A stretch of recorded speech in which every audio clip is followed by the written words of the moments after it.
পুলিশের সহায়তায় পরীক্ষা দিতে পারল মাধ্যমিক পরীক্ষার্থী। আজ মাধ্যমিকের ভূগোল পরীক্ষা ছিল।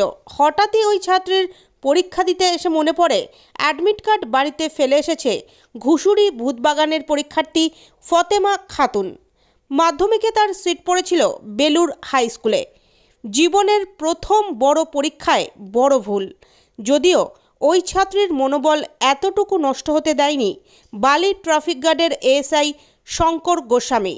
তিনি তড়িঘড়ি ওই ছাত্রীকে নিজের বাইকে চাপিয়ে সোজা চলে যান ওই ছাত্রীর বাড়ি। তারপর বাড়ি থেকে অ্যাডমিট কার্ড নিয়ে আবার পরীক্ষা হলে পৌঁছে দেন। পরীক্ষা দিতে পেরে খুশি হয় ওই পরীক্ষার্থী এবং ছাত্রীর পরিবার শঙ্করবাবুকে অনেক ধন্যবাদ জানায়।